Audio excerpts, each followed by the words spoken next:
Hello YouTube, I'm Nebutron, and today we're going to look at Run with a plot rundown and review. It's new on Netflix in the UK but was released in 2020, and it stars Sarah Paulson and Kiera Allen, who's actually the first wheelchair user to star in a major thriller since 1948, which is impressive and disappointing in equal measure. If this is your first time here, it's great to have you, and if you enjoy this review, leave a like and don't forget to subscribe, it would really help me out. Word of warning, this review has some spoilers. I am going to run through the plot, so if you want to avoid that, go ahead and watch it first, but please come back, don't just not come back. Anyway, on with the review. I have no idea why I chose to watch this. I woke up at 5 AM on a Saturday, kinda bored, nobody else was awake. I saw the trailer for this movie and I thought, I'll give it a go. And I'll tell you what, I was pleasantly surprised. It's better than I thought it would be. We kick off in a hospital with doctors trying to resuscitate a frail newborn, with Diane, played by Sarah Paulson, patiently waiting to be brought to her new daughter.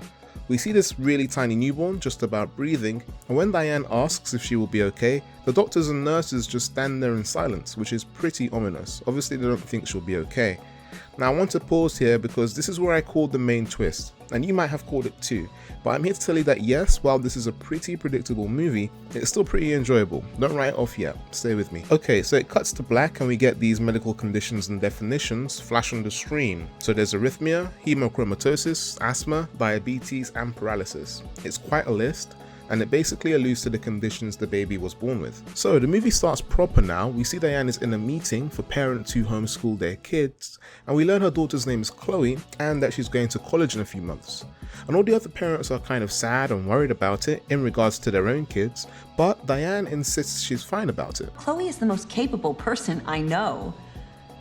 If there's someone to not worry about, it's her. Well, if you are convinced by that, you shouldn't be, because the crux of this movie is that Diane is a psychopath who has literally been poisoning her daughter with these green pills. But on the way to that reveal, there are a bunch of red flags. Like, we learn that Chloe is really focused on the post because she's waiting to hear about potential college offers, but Diane never lets her get to the post herself. Diane keeps insisting that Chloe will be the first to read any mail from a college. But on one occasion, she's so hell-bent on beating Chloe to the post that she leaves her car in the driveway with the keys in the ignition and the doors open. We also see a late night scene where Diane is watching old footage of Chloe and she's lapping up ladles of chocolate. Now, I don't need to be a doctor to tell you that you can't consume copious amounts of chocolate if you are diabetic. So Chloe is alerted when she finds these green pills with Diane's name on instead of hers, and to her credit, she's pretty straight up with her mum about it. She goes up to her and tells her, look, I saw these pills, I thought they were for me, they had your name on them, what's that about? And Diane is like, it was a receipt, dummy, they wrap the receipts around the tube. This is a kind of hilariously ridiculous insult to Chloe's intelligence, and to ours to be honest with you, which is wild because it's not like Diane doesn't know how smart Chloe is. She homeschools Chloe in physics at college level, and she's basically a hobbyist engineer. So Chloe decides if her mum is going to insult her intelligence that much, she may as well stop swallowing these pills, which I think is a smart choice. Now I'd call this a psychological thriller, and I'm not sure if this movie wants to be scary because it's got a lot of sound design that would fit well in a horror movie, but the only really creepy scene is this one where Chloe tries to sneakily find out what the pills are on the home computer one night. She gets downstairs and logs into the PC, she launches Chrome and searches trigoxin, which is the name of the substance in the pills, but her internet is suspiciously down. She gives up and heads upstairs, and we see that her mother has been sitting in the dark and staring at her the whole time. Like, I want to say, I feel this shot was very Parasite-like.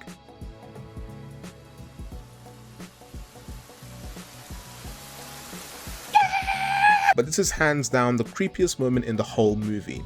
I'm not afraid to say I was a little rattled. Things really heat up when Chloe discovers what the pills are actually for, thanks to a hilariously unprofessional pharmacist who is almost tempted to forego doctor-patient confidentiality because Chloe pretends she's playing a game with Diane. Hi everybody! Hi, Dr. Nick! Anyway, Chloe learns that what her psychopath mother has been feeding her for years are actually muscle relaxant pills meant for dogs. Understandably, she starts to freak out in the pharmacy, and Diane arrives to jab her and knock her out. Chloe wakes up locked in her bedroom, and what happens next is probably the coolest scene in the movie. She abandons her wheelchair and grabs a solder iron and manages to climb out the window, go over to Diane's room, heats up the glass with the solder iron and destroy it by spitting water she's held in her mouth the whole time. This is a really cool scene. Unfortunately, her escape is short-lived when Diane finds her on the road under the protection of the local postman. Diane stabs the postman with a syringe, then knocks Chloe out again. This time, Chloe wakes up in the basement with her wheelchair chained to a bed. Chloe notices an ominous looking box with Diane's name on it, and inside she finds a bunch of stuff that requires some answers. Chloe finds a picture of herself as a young toddler where she is literally running, and curiously a death certificate with her name on it stating that she died 2 hours after being born. Now remember the big twist I called 2 minutes in? That's right, this psychopath is not her mother. In a flashback we discover that the real Chloe didn't make it, and this leads to Diane basically having a psychotic break and abducting another baby from the hospital on the same day. This raises a bunch of questions, but don't worry, we'll get to those in a bit. From here on out, the movie really picks up pace as it speeds to the end. Diane is mixing some kind of neurotoxin formula to erase Chloe's memory, I guess, and she hints that she's done this before. But before she can drug her daughter, Chloe poisons herself with the help of a handy chemical from the cupboard, and her mother has to rush her to the hospital. Chloe wakes up zoned out, and Diane creates a diversion to steal her out of hospital, but Chloe manages to leave a note for a doctor just in time for them to call security and head them off. In the standoff, Diane is shot in the arm and she tumbles down some escalators. We flash forward 7 years and we see that Chloe is now recovered and has reintegrated into society, and that her mother is actually still alive and in an infirmary. Chloe explains how great her life is while her mother stares at her in fear, and then Chloe opens her mouth to reveal she has smuggled in the same muscle relaxant pills her mother used to feed her for years. Chloe is now getting her revenge.